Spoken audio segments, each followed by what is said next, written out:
Hello and welcome to Hope for Dystonia. My name is Federico, you can call me Fede, and I got my life back after I had a hard time walking, chewing, and speaking for several years because of incredibly powerful dystonic spasms that had me bedridden for a good portion of my adult life.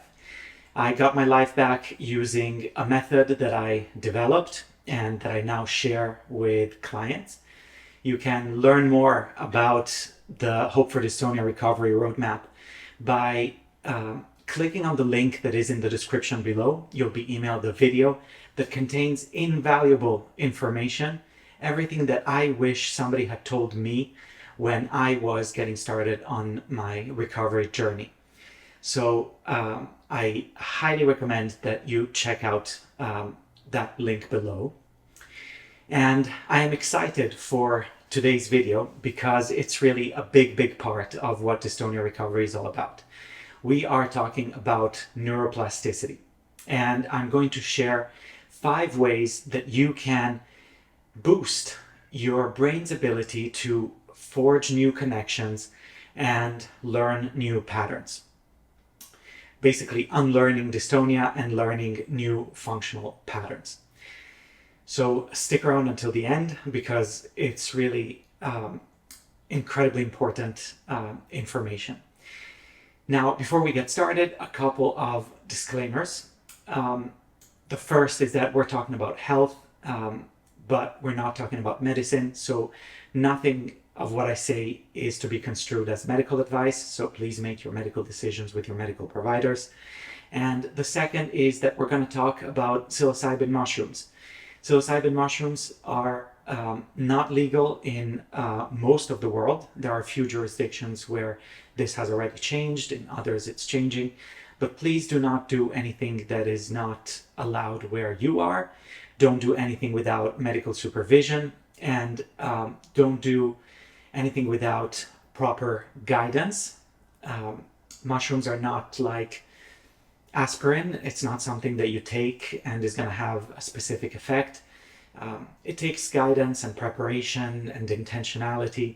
You need to know what it is that you're trying to use the mushrooms for. So please don't be silly and don't take anything in this video as a recommendation to do something imprudent. All right. So that being said, 5 ways that you can boost your neuroplasticity, your brain's ability to make new connections and really learn new ways of being you. Now, why is this important? It's important because dystonia is, in most cases, a form of maladaptive neuroplasticity. What does that mean? It means that your brain, for some reason, has learned to adopt certain patterns that are dysfunctional, that don't serve you well. And this happens for a variety of reasons. You can check out the other videos in my YouTube channel, in the Hope for Dystonia YouTube channel. There is one on the causes of dystonia. And on the website, hopefordystonia.com, there are all kinds of articles that are helpful in explaining all of this. But because of these different causes, the brain has learned that, okay, this is what I have to do. I have to, hold my jaw a certain way. I have to hold my neck a certain way. I have to forget a certain part of the body and overuse another. Whatever your symptoms are with dystonia, it may very well be that your brain has just learned that this is the only way that it can function well. And this is the best it can do, given the inputs that it was exposed to. So a big part of getting better is figuring out what patterns you are engaging in and learning something new. Now, when I work with clients, the first 2 or 3 sessions are dedicated to mapping out the cranial nerves, these really fundamental pathways in the head and neck. Why is that important for people that have cervical generalized dystonia or mandibular dystonia, blepharospasm, and so on? It's really important because it gives you an ability to have an awareness of what you're underusing and what you're overusing. And from there, you can engage in this process of trying a new pattern and trying to engage this adaptive, positive form of neuroplasticity, right? So, all right, let's say that you've figured out, you've mapped out your cranial nerves, you've figured out the patterns in your psyche and in your body that cause you to use your muscles and your body in the way that you are. And now you are working to reintegrate the parts of you that you have forgotten, underused, your hypotonic pathways. So this is where these five types of these five techniques for neuroplasticity really come in. Okay, so let's start with technique number one, and that's one that really has helped me a lot, and that is psilocybin mushrooms. It has been shown that psilocybin mushrooms have the ability to induce neuroplasticity, and when they are combined with the right kind of learning, right? So when you are knowledgeable about your hypotonic pathways, you know how to integrate them, and you know how to create new patterns in your body that utilize these hypotonic pathways, then the mushrooms can potentially boost your ability to learn how to use these pathways. Now, I have to say that I am currently collecting case reports from those clients that have legal access and medically cleared access to mushrooms, so that we can eventually publish a study that shows that, hopefully that this is really the case, that people with dystonia can benefit from this type of work. But these studies have not been published yet. This has not been looked at. If you are a researcher, a medical professional who wants to help out, I would love to hear from you as well. And if you are somebody who's interested in looking into this, you can book a time to speak on hopefordystonia.com as well, for free. Now,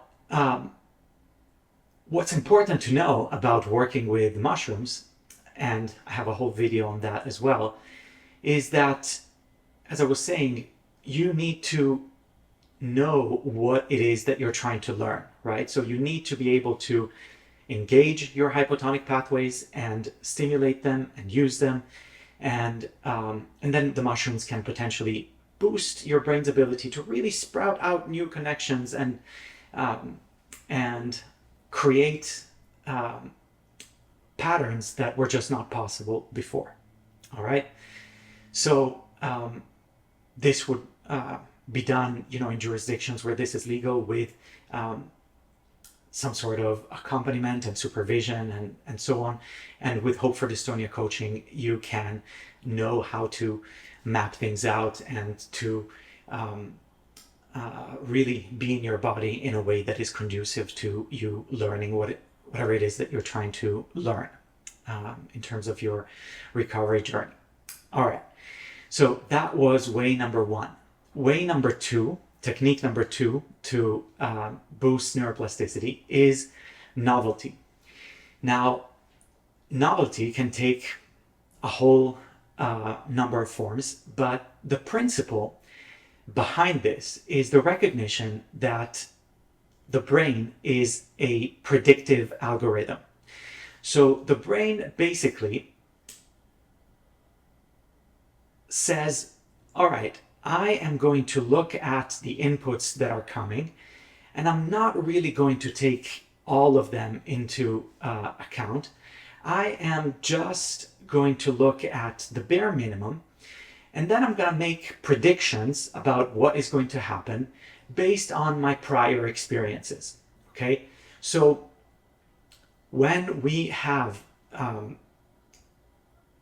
a series of patterns and habits and um, you know, behaviors and actions and ways of thinking and so on that we are really used to engaging in, things that are really hardwired and habituated, it becomes really hard for the brain to escape this series of predictions, right? So the algorithm goes, all right, if A, then B, if B, then C. And yeah, I know how it goes. So you don't have to give me any more information. I know how to continue from here, right? And with dystonia, what happens is that for some reason, and again, look at the videos if you want to look deeper into those reasons, the videos on the causes of dystonia. I have learned that I have to hold my head over here, for example, or I have to keep my eyes closed and spasming. And this feels familiar and safe, even though it is not functional, right? It is not helping me out. Well, if we want to engage neuroplasticity, the brain's ability to learn something new and forge new connections and create new habits, new functional patterns, we need to break this prediction machine, right? We need to mess up the algorithm. And novelty just does just that, right? So with novelty, we're able to say to our brain, what was is not what is going to be. So what are some ways that you can bring novelty into your life? Well, the classic one that everybody knows about is do things with your non-dominant hand, right? So brush your teeth with your non-dominant hand. Try to write with your non-dominant hand. But it goes deeper than that. How about trying to taste food with the side of your tongue that you use less, right? So maybe you chew your food mostly on one side and you taste your food on that side as well. What about trying to taste from the other side of the tongue and chewing over there? What about smelling things with both nostrils and seeing where the smell is more powerful and really trying to be curious about trying to really smell things powerfully on the side that is less dominant, right? That seems to be sleepier, that is not communicating as readily. How about changing your daily routine so that you go to work a different route, or you eat somewhere different, and so on and so forth. How about changing things in your environment so that there's something surprising and different every time you walk into a space? So rearranging the furniture, or maybe printing out a few pictures of your favorite people, your favorite places, things that really give you a sense of relaxation and an ability to really let go, and sprinkling those pictures around the house in surprising places, and really being met with these pleasant surprises at times where you don't really expect to see these pictures. And these are examples of ways that you can break that prediction algorithm, right? So you can signal to your brain what was is not what is going to be. And then, you can go on trips, you can travel, you can try to,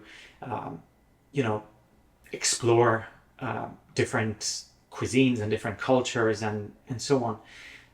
Mix it up. Make it so that your brain knows that this is, a whole new chapter that you are starting. Okay, so technique number 3 is challenge and effort. So when we try to learn something, we need to really apply ourselves, right? It needs to be important. And it needs to be something that is not obvious, right? If something seems obvious and too easy and so on, we don't really invest ourselves into trying to understand and figure it out. if we want to really engage neuroplasticity, if we want the brain to create new connections, we need to be challenged by whatever it is that we're doing, and we need to put some effort into it. And so it is really crucial to view the project of dystonia recovery as something that is important, that is a priority, right? And it is really important to be curious about our bodies and about our patterns, the ways we inhabit our cranial nerves, our habits in terms of our psyche and our emotions, our ways of thinking and all of it. It's crucial that we really apply this curiosity as if this was the most important thing in the world, and having this mindfulness of really sticking to it and continuing to be curious moment to moment to moment, right? When we apply this kind of effort and challenge, then learning happens. Whereas if we just, watch some video and do an exercise and then, we go about our day the way, we usually do, there's no learning, right? Because, the video is the thing that I do during my, half hour of dystonia exercises. And then that's over, right? And so it's really important to have this effort and to challenge ourselves to do so moment to moment to moment with mindfulness, so that this is really integrated into our lives. And this brings me to technique number 4 to engage neuroplasticity, which is repetition. Now, it's easy to fall into a trap here. It's easy to say, all right, I'm just going to blindly repeat a number of exercises, and no matter what, I'm just going to do 100 reps of something. Or, I'm going to obsessively, pour myself into this type of activity. And the truth is that when we repeat mindlessly in this way, our brain at a certain point reaches, a level of saturation, and we're not actually doing things well, right? So let's say that I am trying to learn how to walk better. I can force myself to, walk, 10 kilometers, and I'm just gonna do it no matter what. And guess what? If I have cervical dystonia, by kilometer number 2, I'm starting to walk like this, right? And I'm just getting tired, and I'm not able to maintain an engagement of my hypotonic pathways, of my sleepy pathways, and I end up just doing things in whichever way I'm able to, right? What happens then? That in my effort to repeat a functional pattern, I'm actually repeating a dysfunctional pattern. And I am learning this dysfunctional pattern, right? So what I'm talking about is not mindless repetition, it is mindful repetition, okay? So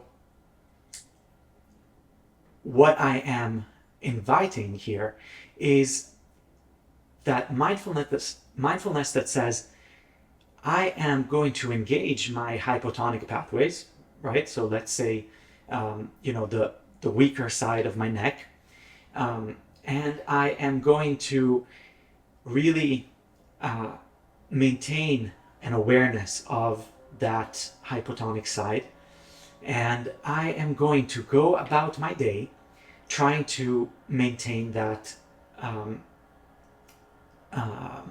greater symmetry. And in order to repeat several times whatever functional pattern I am trying to engage in, I am going to maybe repeat the same thing over and over up until I am feeling that I'm reaching that level of saturation, right? So, for example, if I am washing the dishes, I can, repeat the action of washing and wiping and scrubbing several times with this attention to symmetry and engagement of my hypotonic pathways. And that kind of repetition is great. So repetition within the same kind of activity. But another kind of repetition that is great is repeating the same kind of action, the same kind of functional pattern throughout different activities. So I'm washing the dishes with greater mindfulness and greater symmetry because I know how to engage my hypotonic pathways. And then I am sitting down at the computer and I am typing some emails. Can I maintain that same kind of engagement? And when I then go and take out the trash, can I repeat, the pattern again and again and again as I take out the trash and I do everything else, right? So the more I come back to a certain action, the easier it is for my brain to learn that this has to become the default, right? And the repetition just strengthens those new connections that are formed, right? So repetition is crucial and is really helpful if we do this mindfully, okay? So technique number 5 is play. There is abundant evidence that shows that we learn a lot better and a lot faster when we are playing, rather than being super serious about everything. And so it's a great idea once you have figured out what your hypertonic pathways are, and you have some guidance there, to really make the project of recovery something playful, right? Where you challenge yourself, for example, to use your eyes in playful ways. So, there's an exercise that I sometimes have my clients do where, you and a friend would have Post-its that are put on a wall, and let's say 90% of the Post-its, 95% of the Post-its are of one specific color, and then there's a smaller number of Post-its that are of a different color. And your friend mixes it up while your eyes are closed, and you stand right next to the wall, and you have to move your eyes as quickly as possible to try and find the Post-its of the different color that have moved, and you have to catch them, right? So this type of exercise is something that is fun, is playful, and it engages your cranial nerves in your eyes. Obviously, it helps to know how to work with your hypotonic cranial nerves so that you set yourself up right for this type of exercise. And you really are engaging, the things that are challenging for you. But you get the point, right? Rather than just have you, follow your finger for, a million rounds in circles, which, there's a time and place for that. How about you make it fun? How about you make it something that you do with a good friend or a loved one? And when that happens, the learning is just so much easier. All right, so these were the 5 techniques that I wanted to share with you.